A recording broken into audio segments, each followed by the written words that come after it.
Assalamualaikum warahmatullahi wabarakatuh. Saya Kamalia Putri, NPM 2021020332. Di sini saya akan menjelaskan materi saya yang berjudul tentang ketaatan pemimpin dan tanggung jawab pemimpin. Ayat Al-Quran tentang kewajiban taat pada pemimpin. Al-Quran Surat An-Nisa ayat 59 yang berbunyi, A'udzubillahi minasyaitonirrajim. Bismillahirrahmanirrahim. Ya ayyuhallazina amanu atti'ullaha wa atti'ur rasula wa ulil amri minkum. Fa in tanaza'tum fi syai'in farudduhu ilallahi war rasuli in kuntum tu'minuna billahi wal yaumil akhir. Dzalika khairu wa ahsanu ta'wila. Artinya, wahai orang-orang yang beriman, taatilah Allah dan taatilah Rasul dan ulil amri di antara kamu. Kemudian jika kamu berbeda pendapat tentang sesuatu, maka kembalikanlah kepada Allah, Al-Quran, dan Rasul, sunnahnya. Jika kamu beriman kepada Allah dan hari kemudian, yang demikian itu lebih utama bagimu dan lebih baik akibatnya. 2. Asbabun Nuzul. Imam Bukhari meriwayatkan bahwa ayat ini turun berkaitan dengan tindakan Abdullah ibn Hudzafah ibn Qais ketika ditugaskan memimpin pasukan dalam satu peperangan. Karena ada persoalan, maka dia mengalami emosi lalu menghidupkan api yang besar dan memerintahkan pasukannya membakar diri. Sebagian mereka ada yang ingin mengikuti perintahnya, tetapi yang lain menolak tegas. Ayat itu turun dan memerintahkan jika terjadi pertengkaran atau sengketa, maka kembalikan putusannya kepada Allah dan Rasul. B. Hadis tentang kewajiban taat pemimpin. Hadis riwayat Imam Muslim. Khiyaru a'immatikumul lazina tuhibbunahum wa yuhibbunakum wa yusalluna alaikum wa tusalluna alaihim wa siraru a'immatikumul lazina tubakhilunahum wa yu'idunakum wa tal'anunahum wa yal'anunakum. Qila ya Rasulullah afala tunabbiduhum bisyaf. Faqala lama aqamu fikum shalah. Sebaik-baik pemimpin kalian adalah pemimpin yang kalian cintai dan mereka mencintai kalian. Kalian mendoakan mereka dan mereka mendoakan kalian. Seburuk-buruk pemimpin kalian adalah pemimpin yang kalian benci dan mereka membenci kalian. Kalian melaknat mereka dan mereka pun melaknat kalian. Para sahabat bertanya, wahai Rasulullah, bolehkah kita menyatakan perang kepada mereka ketika itu? Beliau menjawab, jangan, selama mereka mengerjakan sholat di tengah-tengah kalian. Yang kedua, ada hadis riwayat Bukhari dan Muslim tentang kepemimpinan.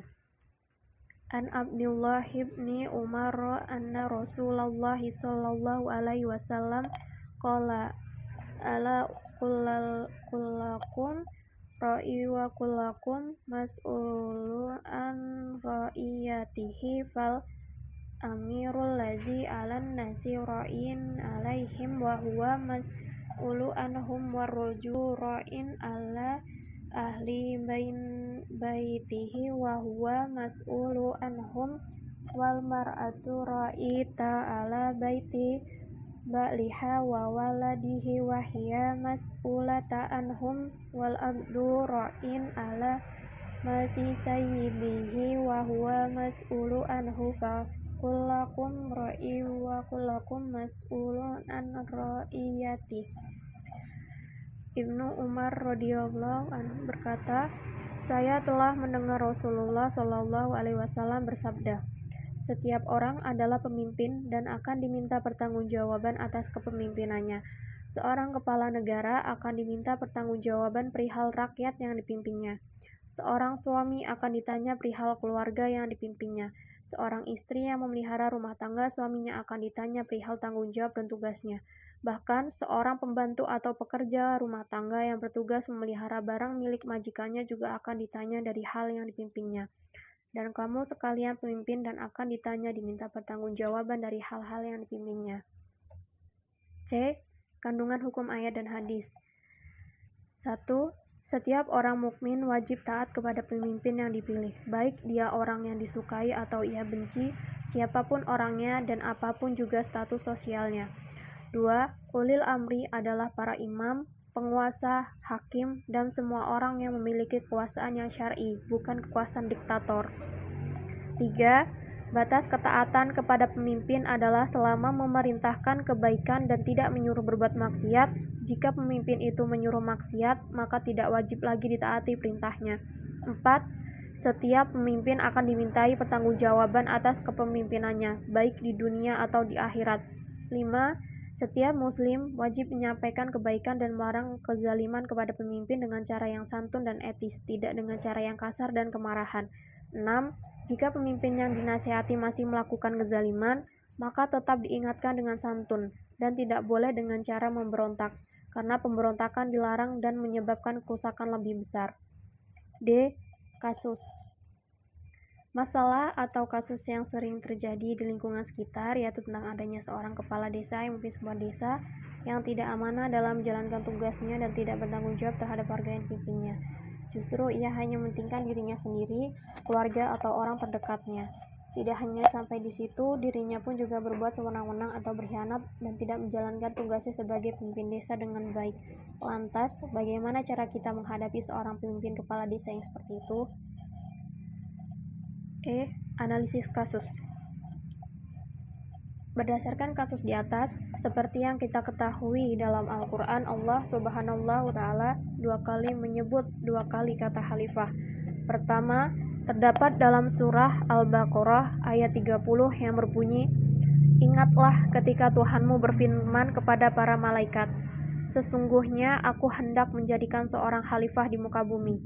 Mereka berkata, mengapa engkau hendak menjadikan khalifah di bumi itu orang yang akan membuat kerusakan padanya dan menumpahkan darah, padahal kami senantiasa bertasbih dengan memuji engkau dan sucikan engkau." Tuhan berfirman, sesungguhnya aku mengetahui apa yang tidak kamu ketahui. Kedua, terdapat dalam surat Sad ayat 26 yang mengatakan, "Hai Daud, sesungguhnya kami menjadikan kamu khalifah penguasa di muka bumi, maka berilah keputusan perkara di antara manusia dengan adil, dan janganlah kamu mengikuti hawa nafsu, karena ia akan menyesatkan kamu dari jalan Allah. Sesungguhnya orang-orang yang sesat dari jalan Allah akan mendapat azab yang berat karena mereka melupakan hari perhitungan." Yang menarik adalah kalau kita coba lihat kedua ayat tersebut, maka kita bisa memaknai. Pertama, kata khalifah bermakna orang atau individu yang diberikan kekuasaan untuk mengelola suatu wilayah, baik wilayah itu kecil ataupun luas. Dalam hal ini, Nabi Daud diberikan wilayah untuk mengelola Palestina, sedangkan Nabi Adam ditekankan untuk mengelola wilayah baik secara potensi ataupun aktual di seluruh wilayah bumi semesta ini dalam masa sejarah awal kemanusiaan. Kedua, kita bisa melihat bahwasanya dalam ayat tersebut, surat Al-Baqarah ayat 30, Allah Subhanahu wa Ta'ala menggunakan kata sesungguhnya aku.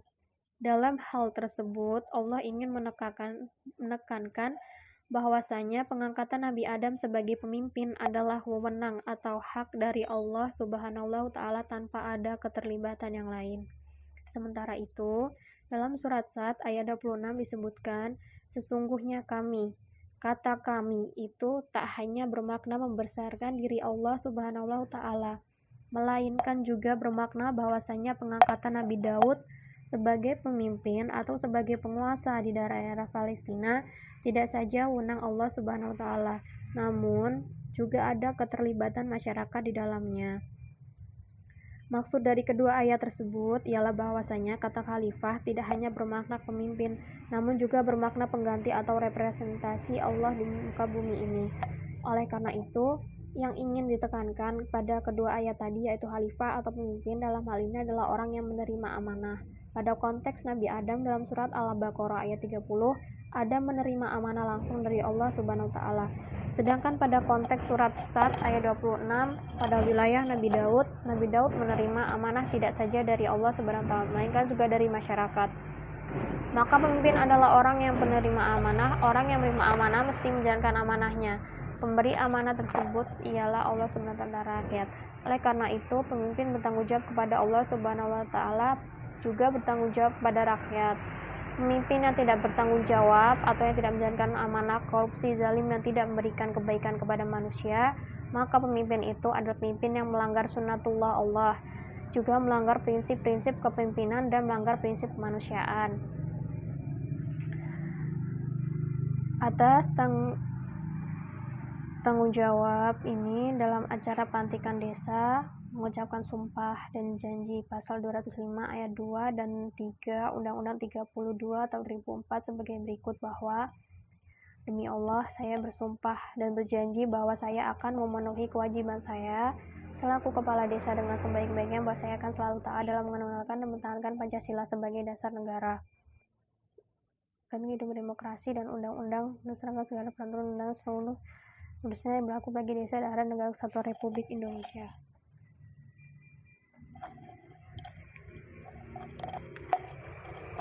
Rasulullah bersabda, sesungguhnya akan datang di tengah-tengah kalian para pemimpin sesudahku mereka menasihati orang-orang di forum dengan penuh hikmah, tapi jika mereka turun dari mimbar mereka berlaku culas, hati mereka lebih busuk dari bangkai.